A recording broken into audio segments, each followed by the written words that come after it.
स्वागत है आपका हेडलाइंस न्यूज़ में। दोस्तों अभी बहुत बड़ी अपडेट निकल के आ रही है उत्तर प्रदेश सरकार की तरफ से। सीएम योगी आदित्यनाथ का आदेश, उत्तर प्रदेश के सारे बॉर्डर को पूरी तरह से सील करें। जी हाँ दोस्तों, उत्तर प्रदेश में कोरोना वायरस के बढ़ते कहर को देखते हुए मुख्यमंत्री योगी आदित्यनाथ ने प्रदेश के सारे बॉर्डर को पूरी तरह से सील करने का आदेश दिए हैं। सीएम योगी ने कहा कि प्रदेश के बॉर्डर को पूरी तरह सील करें, सीमावर्ती क्षेत्रों में सतर्कता बरती जाए, नेपाल राष्ट्र सहित अन्य राज्यों से बगैर अनुमति कोई प्रदेश में आने न पाए। सीएम योगी आदित्यनाथ ने आगे कहा कि 10 लाख लोगों के लिए तत्काल क्वारंटीन सेंटर व शेल्टर होम और कम्युनिटी किचन तैयार किए जाएं, जहां आने वाले प्रवासी मजदूरों को तात्कालिक रूप से रखा जा सके। चलिए अगली खबर दोस्तों, उत्तर प्रदेश में आज से राष्ट्रीय राशन पोर्टेबिलिटी लागू, मजदूरों को बड़ी राहत। जी हां दोस्तों, उत्तर प्रदेश सरकार ने लॉकडाउन में दूसरे राज्यों में फंसे प्रवासी मजदूर, श्रमिकों और दिहाड़ी मजदूरों को बड़ी राहत दी है। सरकार ने 1 मई से प्रदेश में राष्ट्रीय राशन पोर्टेबिलिटी लागू करने का फैसला किया है।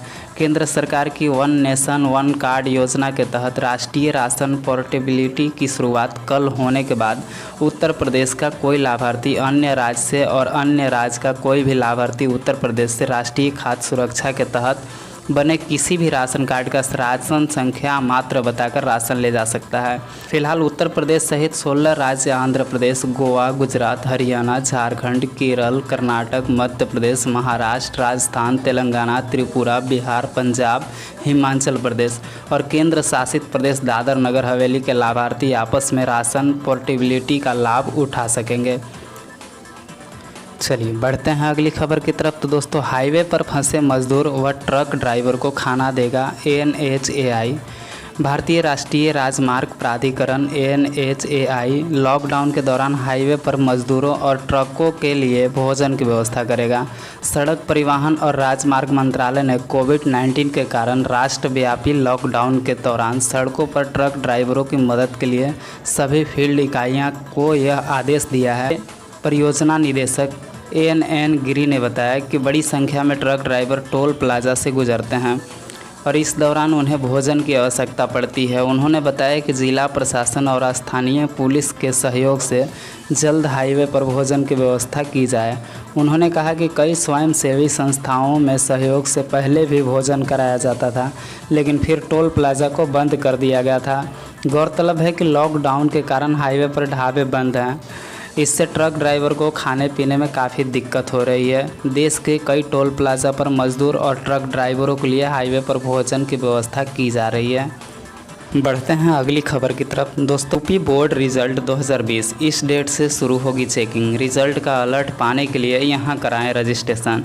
जी हाँ दोस्तों, UP board result 2020 UP board की हाई स्कूल इंटरमीडिएट परीक्षाओं के आसार सीट की चेकिंग का काम 5 मई से शुरू हो जाएगा। ये जानकारी उत्तर प्रदेश के डिप्टी CM दिनेश शर्मा ने गुरुवार को दी। उन्होंने यह भी कहा कि यूनिवर्सिटी और कॉलेज की परीक्षा 3 मई के बाद 15 दिन का गैप देकर परीक्षा शुरू होने की तैयारी की जा रही है। उन्होंने यह भी कहा कि सरकार ने स्कूलों को 3 माह की एक साथ फीस लेने के बजाय 1 माह की फ़ीस लेने के लिए कहा। किसी पेरेंट को 1 माह की फ़ीस देने में दिक्कत हो तो उन्हें मजबूर न किया जाए, उस फीस को अगले महीने में एडजस्ट किया जाए। साथ ही वर्ष 2020-2021 के दौरान स्कूलों को फ़ीस न बढ़ाने का आदेश भी दिए हैं।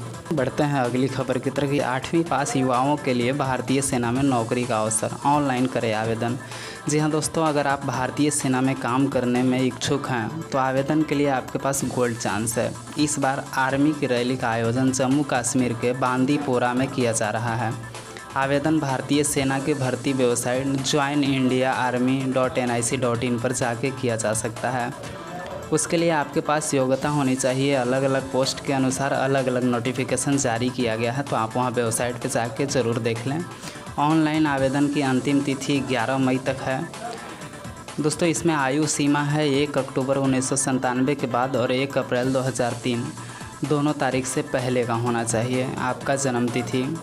चयन की प्रक्रिया होगी। आवेदकों को रैली के दौरान फिजिकल टेस्ट से गुजरना होगा। इसमें पुलअप, 9 फीट खाई को पार करना, जिंग जैंग, बैलेंस आदि बनाना। ध्यान रहे कि रैली का आयोजन समुद्र तल से 5000 फीट की ऊंचाई पर होगा। इसके अलावा रैली की साइट पर ही फिजिकल मेजरमेंट भी होगा। इसके बाद मेडिकल टेस्ट होगा। मेडिकल टेस्ट में सफल होने वाले आवेदकों को आगे लिखित परीक्षाओं के लिए वेन्यू पर ही एडमिट कार्ड भी जारी कर दिया जाएगा। सफलतापूर्वक ऑनलाइन आवेदन करने के बाद आवेदकों को 27 मई को बुलाया जाएगा।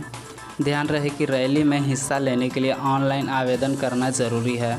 रैली 27 मई से शुरू होकर 5 जून 2020 तक आयोजित की जाएगी। आवेदन करने से पहले जानकारी को अच्छी तरह ज़रूर पढ़ लें।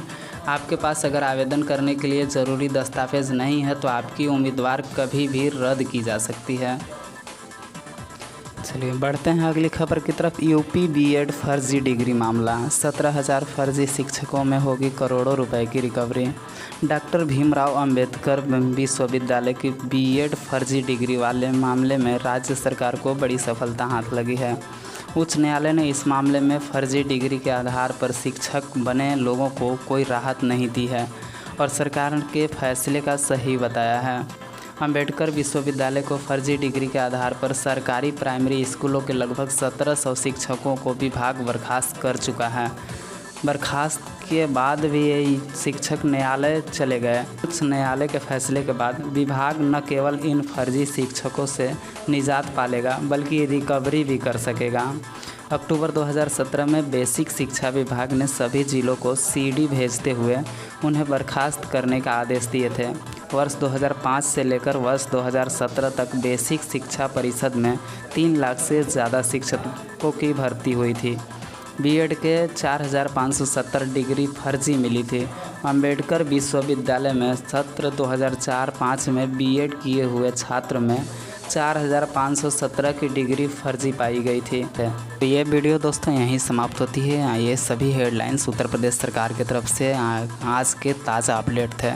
दोस्तों ऐसे ही ताज़ा अपडेट और भी अपने मोबाइल पे पाने के लिए हमारे साथ जुड़े रहने के लिए चैनल को सब्सक्राइब कीजिए और साथ में बेल आइकन भी दबाइए और उत्तर प्रदेश के सभी खबरों से अपडेट रहें। धन्यवाद।